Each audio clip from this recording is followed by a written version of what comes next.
my taser. Give me my taser.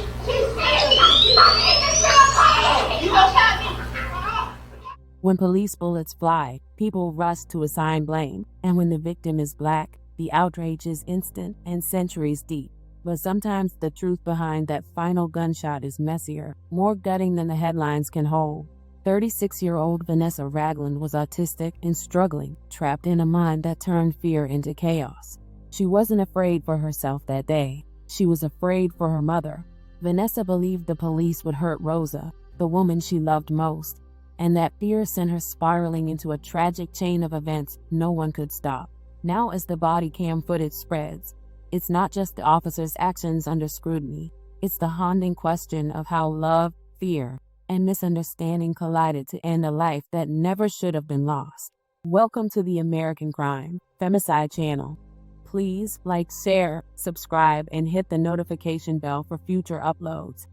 Vanessa was born in Tarrant City, Alabama, a small, tight-knit town just outside Birmingham where everybody knew everybody. She grew up surrounded by love, community, and a kind of familiarity that made the world feel safe. As a child, her teachers noticed subtle differences in how she interacted and learned.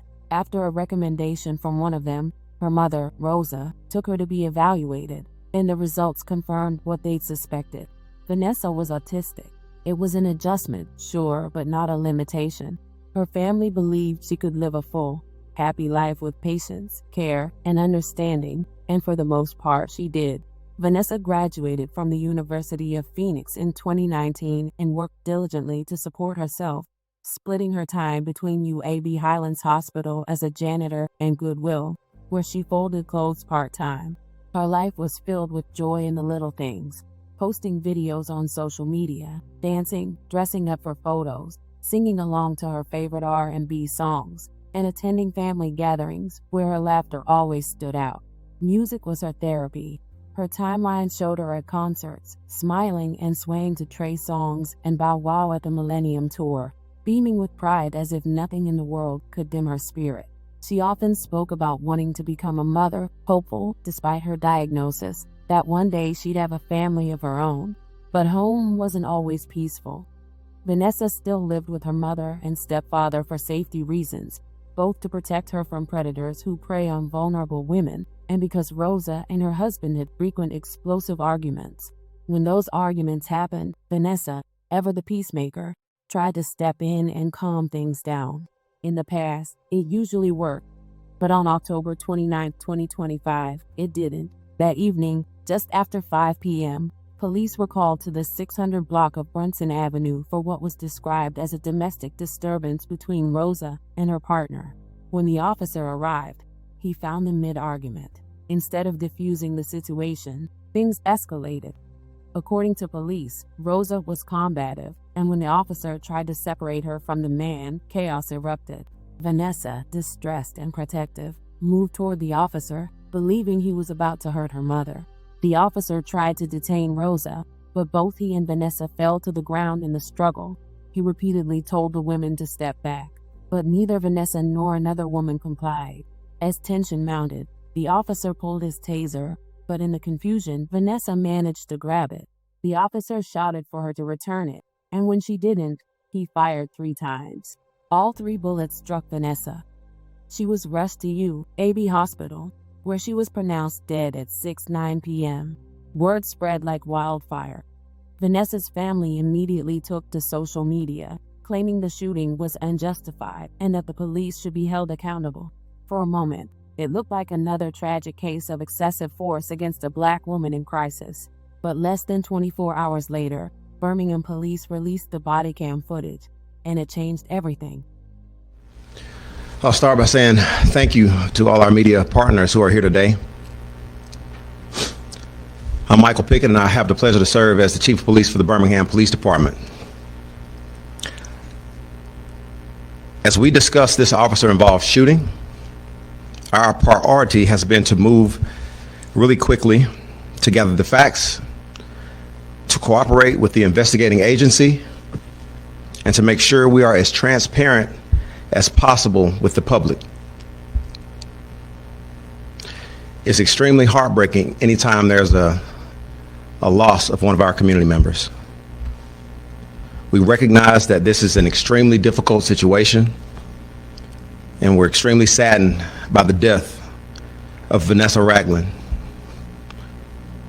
To that end, we offer our sincerest condolences to her family. The purpose of this news conference is to provide a timeline of what occurred from the time BPD was dispatched to the time the first shots were fired and the last shot was fired. At the conclusion of my comments regarding the timeline, we're going to show the body-worn camera footage from the moment the officer arrived on scene until the time the shots were fired. That being said, I'm going to go into a bullet-pointed timeline of what you'll see just after I'm done speaking.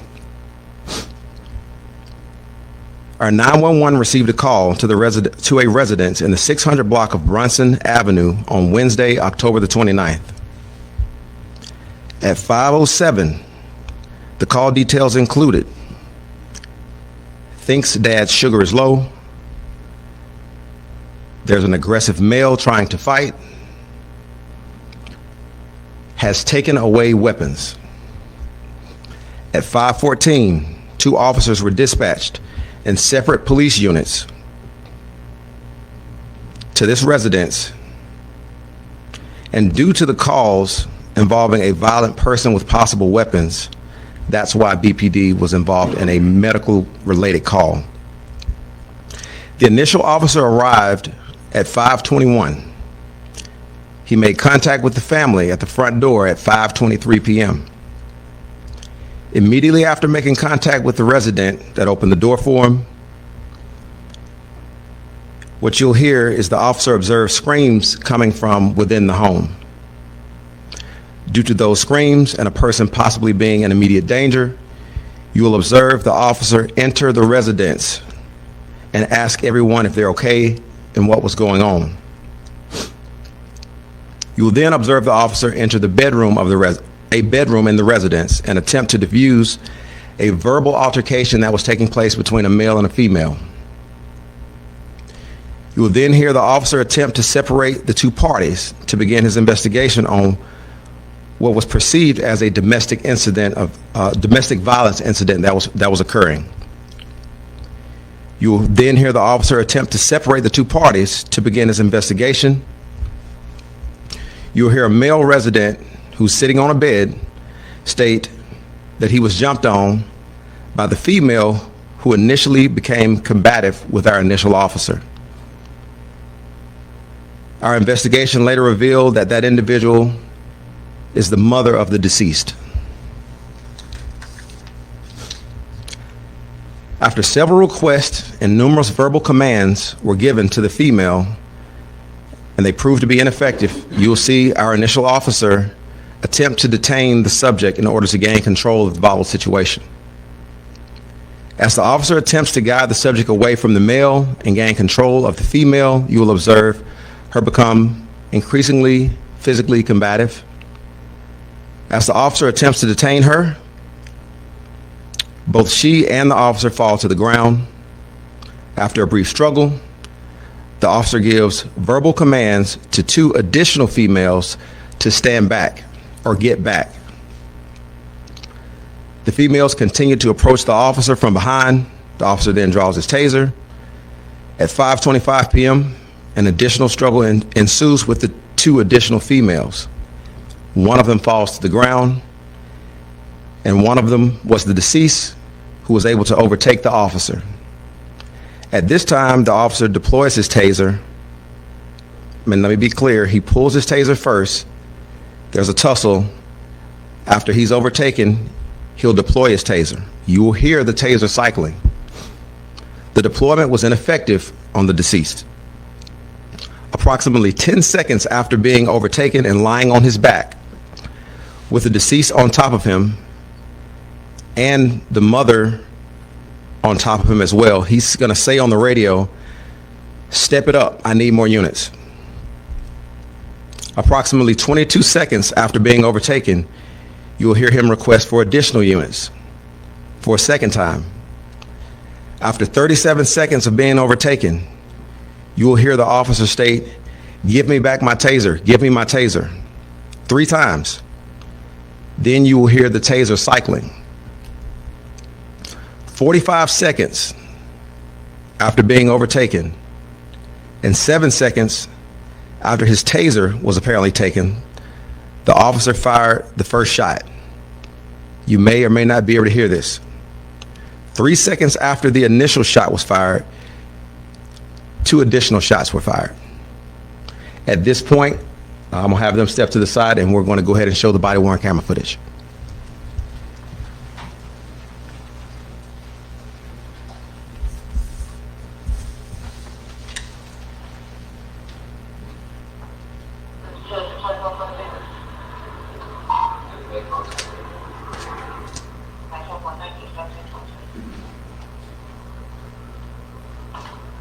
Hey, how y'all doing? What's going on? Did y'all call?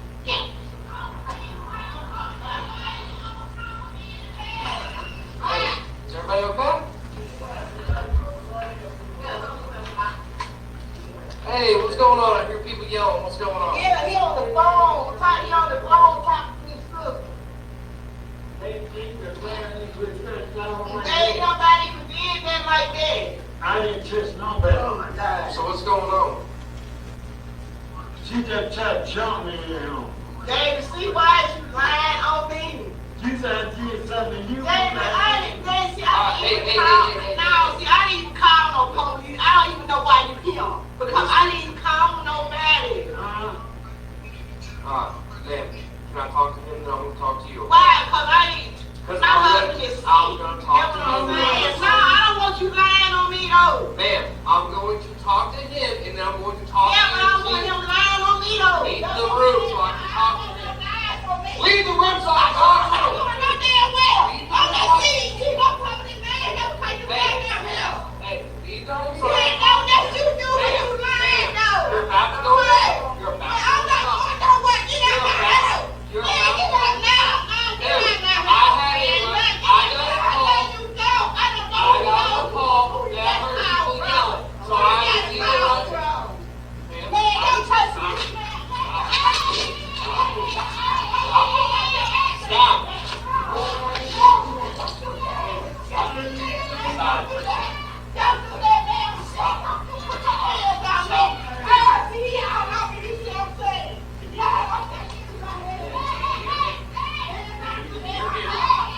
Back up. Back up. Back up.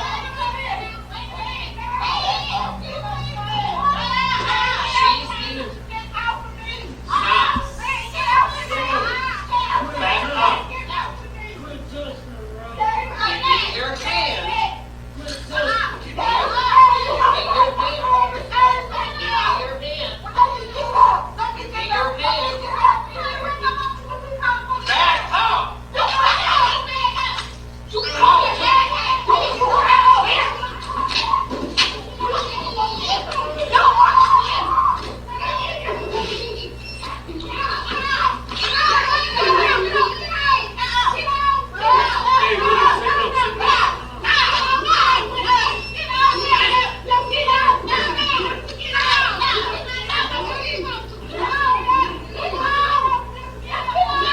Hey, show me some units. Show me some units.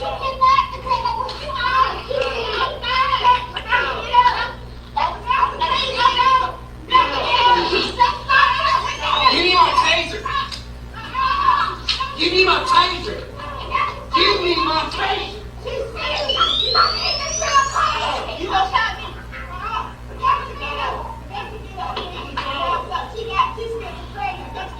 Listen, give me my taser now.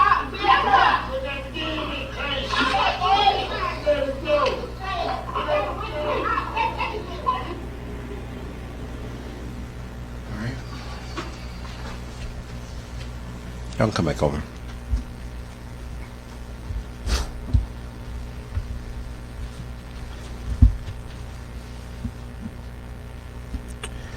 Now, I would just like to reiterate that we're here today to be transparent with the community and with our public, keep them informed. Anytime that police are involved in a shooting and there's loss of life, we recognize the sensitivity for the community, and our efforts are to provide the most information as possible in a timely manner while there is still an active investigation going on. The officer involved is on paid administrative leave during this investigation, and we will not be able to provide any additional information as it is an ongoing investigation. The footage revealed a scene far more chaotic than the initial post suggested. Rosa could be seen yelling, arguing, escalating, the very chaos that her autistic and schizophrenic child was desperately trying to control. The same mother Vanessa feared would be hurt by police was fueling the very confrontation that would end her life. The video silenced many of the early critics. The tragedy wasn't born from racist intent this time. It was born from dysfunction, misunderstanding, and a heartbreaking lack of awareness. A cousin of Vanessa's, Sade, spoke out in grief and frustration online, writing, "If the officer wouldn't have been there from the jump, my cousin would still be alive." Her mom clearly said in the video, "My daughter is schizophrenic. Vanessa was autistic and schizophrenic. It runs in our family. Either way, it should have been handled differently with her having mental disorders. The officer shouldn't have been called from the jump. When she asked that man to leave, he should have left. No one was dying. There was no reason for the police to be there." And while many sympathized, others couldn't ignore the glaring truth. Rosa's actions that day set the tragedy in motion. She knew her daughter's condition. She knew how sensitive and fearful Vanessa was. Yet she let the argument explode, refused to de-escalate, and stood by as her daughter's fear turned fatal. It's gut-wrenching to admit, but this was a tragedy that didn't have to happen. Vanessa wasn't a criminal, a threat, or a statistic. She was a woman who spent 36 years proving that her diagnosis didn't define her. She was gentle, loving, hopeful. She wanted children. She wanted peace. But her final moments were chaos. Chaos she didn't create but tried to control. In the end, Vanessa died trying to protect her mother, the one person she thought she was saving. And while people debate who was right or wrong, one truth remains painfully clear. A woman who only ever wanted love and safety ended up dying in fear. May Vanessa Ragland finally rest in peace.